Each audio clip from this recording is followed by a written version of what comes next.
Только что мне отправили журналисты интервью Камче Ташиева, Лейле Сарлаевой.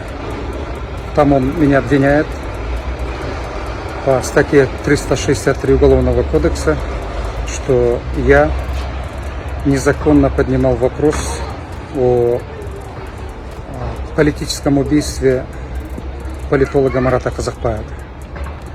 И он дал, оказывается, поручение меня привести в ГКНБ и возбудить новое, очередное уголовное дело в отношении меня. Ну что я могу сказать?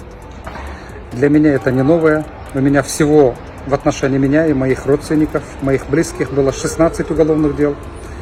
Значит, будет 17 уголовных дел. Я вот сижу возле Первомайского суда. Вот посмотрите, я показываю. Я здесь каждый день в суде. Значит, буду еще больше. Я не боюсь этого режима. Я не боюсь ГКНБ.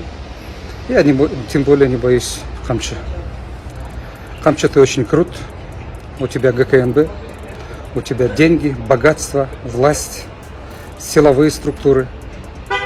Я не могу с тобой конкурировать. Если вызовете, приду. Если посадите, сяду. Я достаточно уже видел тюрьму, допросы, суды. Так что для меня это не новое. Но я хочу сказать, что я не могу с тобой пока конкурировать, так как я уже сказал, что ты слишком силен. У меня кроме слов ничего нету. Кроме моих политических позиций, политических видений у меня ничего нету. Поэтому я буду только подчиняться.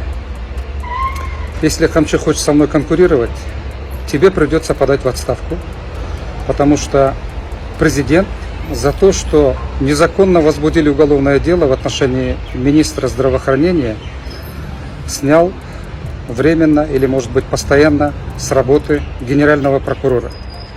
А в застенках ГКНБ умирает человек, гражданин Кыргызстана. И мы, как оппозиция, потребовали, чтобы глава ГКНБ хотя бы на время следствия, на время расследования ушел в отставку. Наверное, Камче не может принимать, не может терпеть критики. И сразу после вчерашних наших заявлений оппозиции, моих выступлений, сегодня решил возбудить уголовное дело и начать допросы, гонения в отношении меня. Ну, я готов, я сижу, звоните, вызывайте, когда скажете, тогда приду. Могу прийти с вещами, могу прийти с адвокатом, могу прийти один. Как скажете. Сотрудники ГКНБ, я возле Первомайского суда, я готов на все, от допросов до тюрьмы.